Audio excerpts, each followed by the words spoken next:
Hello, hello, and welcome to Saturday Sound Bites. I'm your host, Veronica Sofer, and I am so excited to have you guys here today.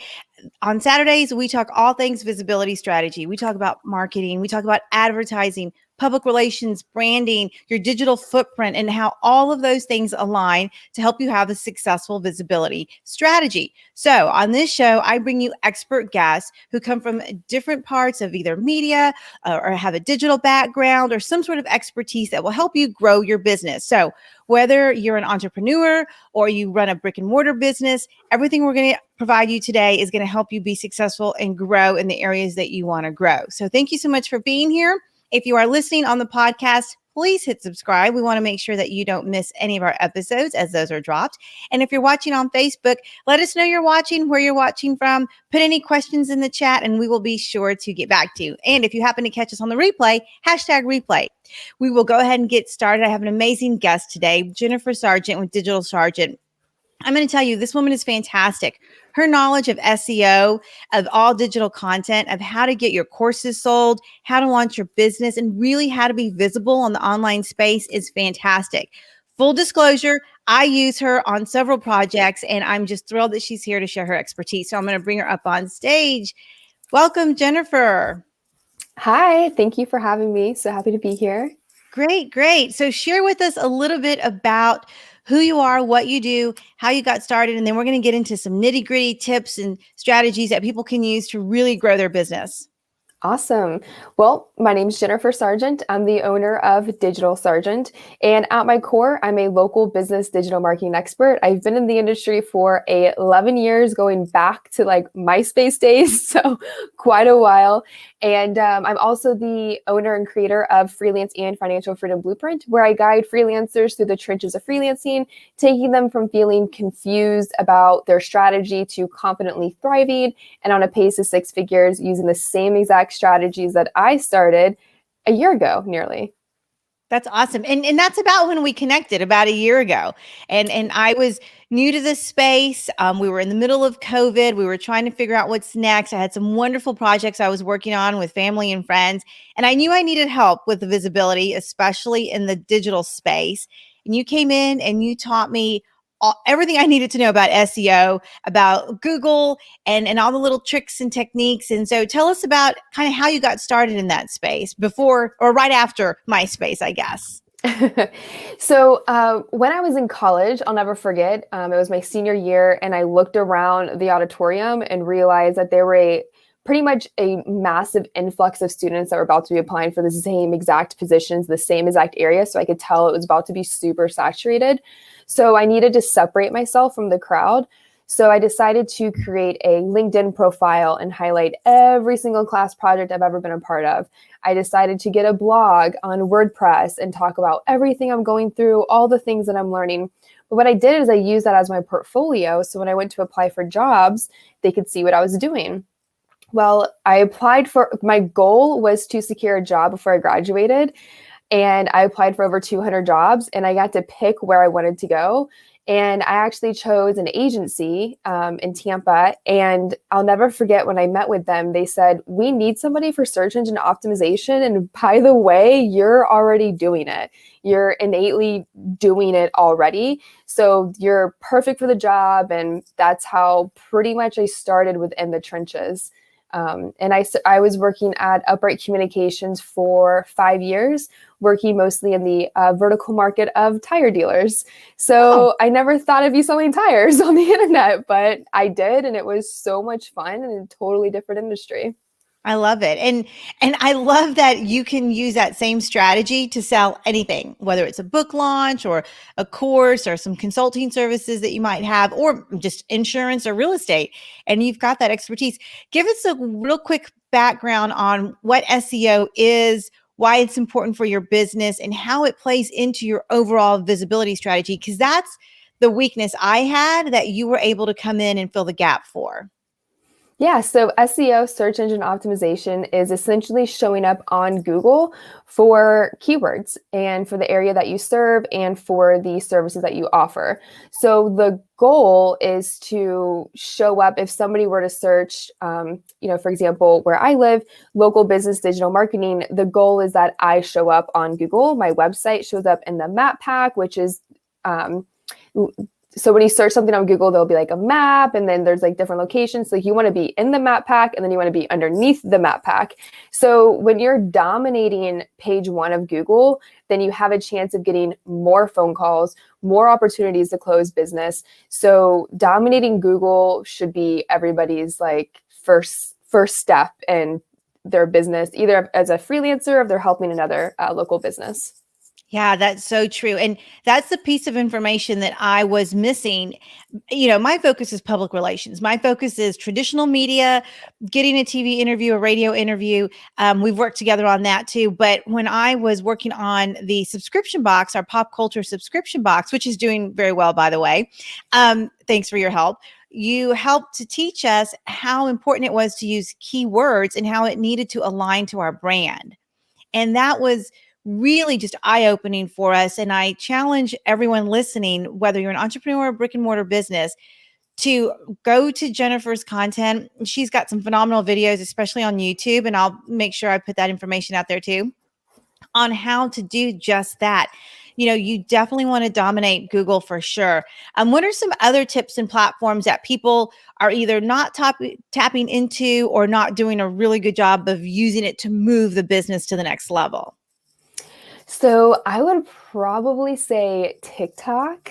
And whenever I mention TikTok to other business owners or freelancers, it's always kind of like, what? That's Yeah. for teeny boppers, or like that's just for music or something like that.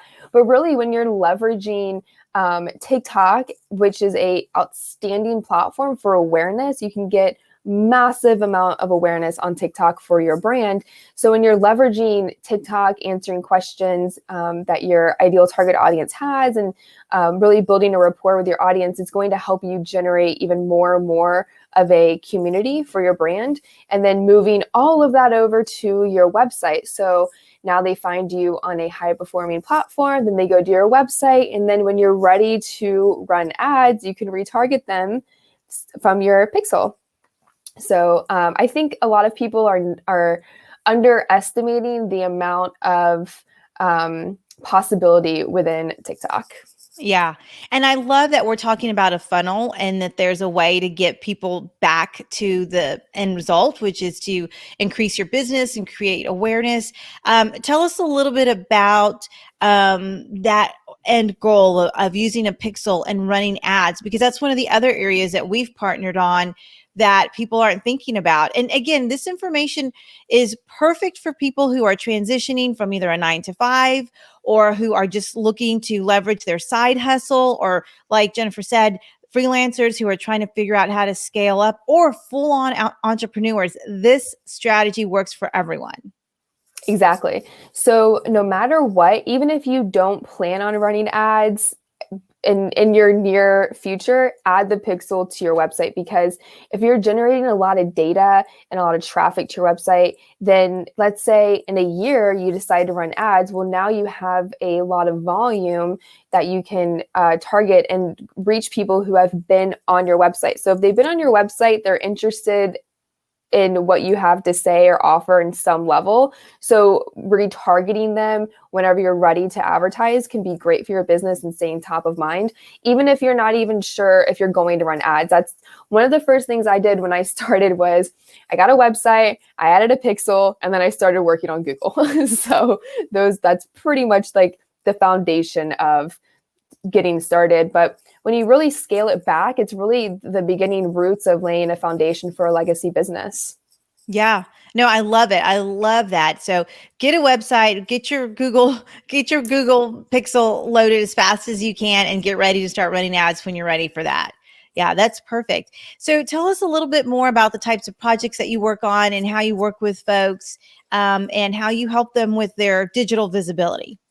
Yeah, so it's twofold for me. So on one side of it, we have the digital sergeant aspect of it, the local business offerings, service offerings, and I work with, really small and medium-sized businesses all over the United States, from a backpack sprayer company in California to a nonprofit in Florida, and a lot of my clients are the perfect small businesses who just need a little bit of a push and an emphasis on really catapulting their business in the right direction, but they just need some strategy behind it. So really my services vary from an entire strategy to consulting. So it really just depends on what they need. So that's the first half of it. And the second half of it is Freelance and Financial Freedom Blueprint, where I guide freelancers through the trenches, because I realize that every single freelancer, we all have the same challenges. We're all trying to get clients, we're all prospecting, we're all pricing. So I realized, though, that whenever I was starting, those challenges were a bit easier for me to overcome because of all the experience I had leading up to this day, really, of like starting my freelance business. So so I'm kind of giving back in a way to freelancers to guide them through this process. They don't make mistakes. They don't end up with a catalog of nightmare clients. They're able to identify them, and their business is just running perfectly and beautifully, exactly the way they want. That's fantastic. And tell us a little bit more about some of the challenges you faced as someone who was growing a freelance business and how you So, overcame them. That's the big part. right. So in the beginning, so basically what happened to me is that I woke up one day and realized that my personal brand was non-existent, that I let it take a giant hibernation, and I needed to basically start from zero. So the questions that would keep me awake at night would be, is this even possible? Can you start a business in the middle of a pandemic? Can you start a media company in 2020, which seems like a saturated market? Are all of these things even doable or possible? So I was going through a lot of imposter syndrome, mindset issues. But as soon as I was able to identify that I was talking badly about myself to myself, I cut that completely and only focus on positivity. And I will say that things just started to really open up for me once I was a lot more positive. But then I was like, okay, well, I need to get in front of my ideal target audience. So how do I do that? So I basically went on a huge journey to figure out and to really identify what the problems are that my ideal target audience is facing. And with the pandemic, it was a completely different ballgame. So now it was the business needed to be still leveraging digital, but their budget has drastically changed. Right. So what are some ways that I can help them keep the wheels spinning for their business while I still make an income as well? So really going through those challenges and just sorting them out, but just taking every single day, one day at a time, not getting overwhelmed by the what ifs and whatnots, and just keeping everything moving, staying positive, and mastering the art of showing up for your audience. Even on the days when I didn't want to post a TikTok, or I didn't want to post a YouTube video or record it, I really mastered the art of showing up for my audience and really pushed through. And because of that, it's been able to position me in a way to show up for them to generate more business. Yeah. And I love that we are talking about mindset, because at the end of the day, regardless of the industry, regardless of whether or not you're considering launching a freelance business or already in one, it's all about mindset. And I love that you shut it off. You shut off the negative talk. You found the power, especially in the middle of a pandemic, like so many of us have had to do, and we're able to turn it around. And how were you able to generate business? I mean, was it because you showed up? I mean, do you attribute your business growth to showing up and just creating videos even when you didn't want to? Yeah, pretty much. So, freelancing without imposter syndrome is the first thing that I tackle in Freelancing and Financial Freedom Blueprint, because it really sets the foundation of your entire career. If your mindset is not in the right place, then your ability to growth is just going to be so challenging and completely stunted. But because I showed up and I posted on TikTok and I posted on the channels, and I was able to identify exactly the problems my ideal target audience has, and then identify the problem, but the solution, and then the success metric that they would receive after. Mhm. That is what helped generate a lot of leads for me, really. And TikTok, I literally never thought I would say this when I first started on TikTok, but TikTok has been my best lead generator. And it's not from, entrepreneurs that are like 15 or 20. These are from agency owners. I got a 5-figure contract from TikTok from another agency owner, somebody who needed help. It's crazy. That is crazy. And is it too late for those of us who are not on TikTok? Is it too late? Did we miss the boat? No, it is never, never, never too late. The goal is to just show up. So one of the main reasons why I went to TikTok, because as I mentioned, my personal brand fell asleep. So I needed to kind of awaken this dragon, if you will. And I also knew, though, that there were going to be a lot of eyeballs on me that could put me in jeopardy in a different level. So instead of going to the platforms that were wildly popular at the time that I knew more eyeballs would be on me, like Instagram, for example, I went to TikTok because I knew it would be a little bit of a safe space in a way. Like, nobody knew me there. I didn't know anybody there. So I would literally just open my phone and just start talking about digital marketing. I would talk about a problem that I went through, how I solved it, other problems that I know my ideal target audience has, how to solve it, and consistently doing that over and over and over again.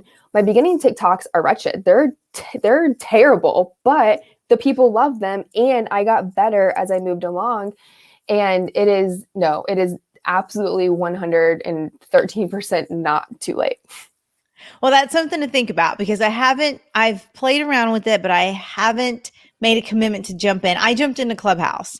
So I for whatever reason, it made me feel a little bit better. It was probably because it's more retro since it's all audio. It made me feel like when we were in middle school or in high school and we're on the party line and there's 40 people on the phone line and you're talking over each other and someone's like the organizer of the party line.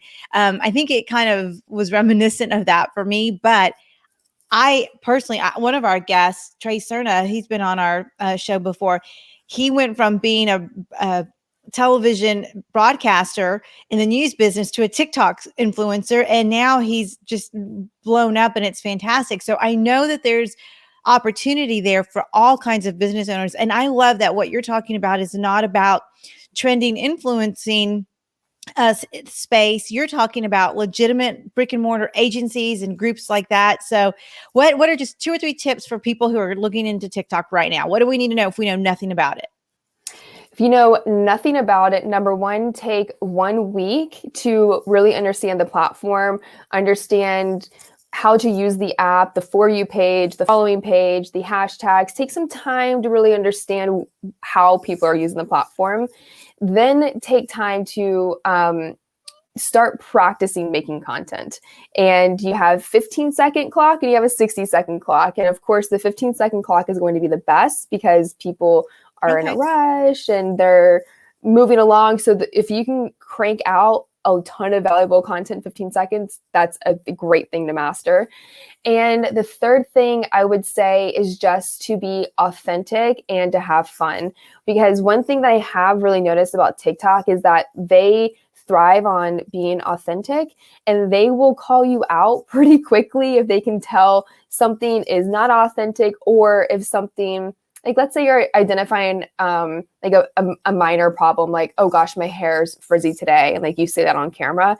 I've had people say like, oh geez, what a problem to have. So be authentic and have fun and be real. But I'll also say that, you know, there's so many social media platforms out there. Like, there are so many. So what I tell people is to focus on a choose 3 formula that I've sort of crafted. I suggest choose one platform that you feel comfortable posting on, because if you feel comfortable posting on it, you're going to be consistent and publish more content. Choose a platform that's going to give you great awareness, because awareness is key. That's the currency in marketing. And then choose a platform that's going to give you search engine optimization leverage. So I'm going to turn to YouTube or to Pinterest for that. So once you focus on those 3 core pillars, if you will, of content. And then anything you post outside of that is bonus points. So if you post on Twitter and Google My Business, consider that a bonus point for you, but double down on those 3 social media platforms that can help you push forward. So for me, it's Instagram. I feel comfortable posting on Instagram now, I can say. And then, of course, TikTok for awareness, and then YouTube for search engine optimization. Mm-hmm. With the ultimate goal, right, of getting them back to your website. Oh, yeah. That's always the goal, is to get them just come to the website in some way, shape, or form. And then, I always remember that scene in Wedding Crashers. It's like, I will find you. So that's basically, so once I can get you onto the website.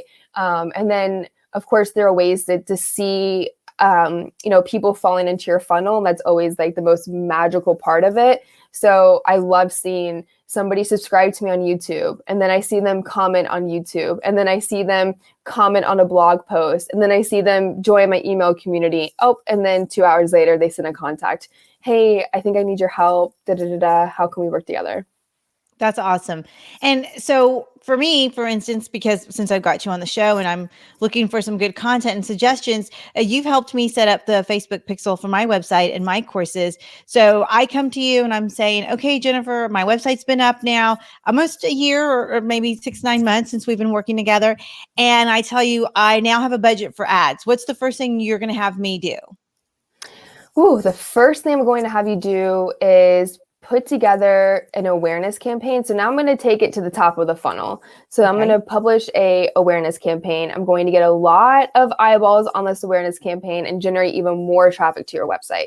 Then I'm going to create a traffic campaign. So now I'm going to be double dipping into the people that have already been to your website, but then I'm going to also start tuning into people who have recently been to your website. And then you can take it one step further and target all of those people that were just engaging with the traffic campaigns, the second one, and then create a conversion campaign. So now you're targeting people who are most likely to purchase something. So that's probably the formula that I would suggest. I love it. And for people like me who say, oh, that sounds great. Can you do it? How does that work? I mean, how do we work with you? If that's something that we're on board, we understand the logistics, we get the concept, but we're focused on running our businesses, especially for those of us who do it on the side. How does all that play together, and how do you come along and help people? Yeah, so I always set up a discovery call. I get a really good idea of who your ideal target audience is, what your expectations are, and what your goals are. And I get all that information. And then in the background, I do all the heavy lifting for you. So I go into your Facebook ads account, I'll create the material, I'll create the content, I'll create the ad.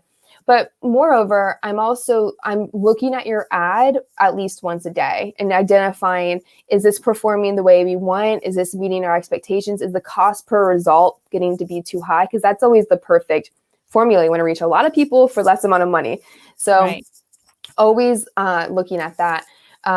But if anybody is ever interested in at least having that conversation, then they could always reach out to me on my website, fill out a contact form. And I always give free discovery calls because I really need to get a good temperature of what it is that people are looking to accomplish. And then, of course, I'm going to make sure that I can reach those goals for you. If I cannot reach them for whatever reason, then I have a lot of allies in the industry that can help you as well.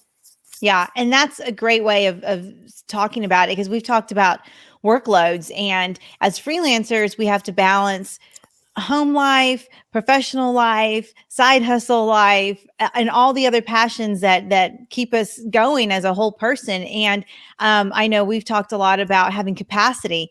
So having allies and partnerships and collaborations are just key. And I know when I can't help someone, if they come to me and they want to talk about visibility strategy, but they're really needing ads, I send them to Jennifer, because sometimes PR is not the right fit for you. Sometimes marketing is the right fit for you. But when you are looking for ads and you're ready to grow your business in that space, Digital Sargeant is where to go. And the website's there on the screen for you. Do you have any closing tips for us before we wrap up today? I know you've given us some fantastic gems, and I wrote down a few things, including the 3 social media platforms I'm going to be focusing on now.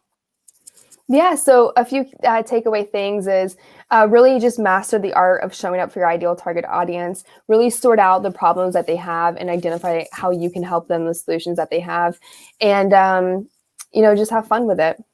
Yeah, that's ultimately what we're supposed to be doing. So, thank you Right. so much, Jennifer. These tips were fantastic. Guys, if you are looking for somebody to help you SEO, Google My Business, if you just need to hop on a call and get some ideas, Jennifer's who to go to. She is literally the person I use all the time. So, highly recommend connecting. Thanks so much, Jennifer. Thanks. All right. And we're going to wrap up another episode of Saturday Soundbites. I hope you got some fantastic content. I know I did. SEO and digital footprints and how you show up as part of your visibility strategy on social media is imperative. And it has to be aligned to all the other things that you're doing to grow your business. So thank you so much for Digital Sargeant. We've got her website on there. Make sure you tune in next week. We're going to have another fantastic guest here on Saturday Soundbites. You can always learn more and listen to past episodes at veronicavsofer.com. And if you're on Facebook, join our group, Magnifying Your Message with Media. We drop in fantastic tips, resources. We share articles. We go live every once in a while. And then, of course, we have past episodes of Saturday Soundbites in there too. So if you are listening on our podcast, make sure you hit subscribe. We want to make sure that you get an opportunity to listen to every single episode. And on Facebook, if you're watching on replay, hashtag replay so that we can connect. And thank everyone for joining us today. I am sending you lots of positive energy and light, and we will see you next Saturday. Have a great one.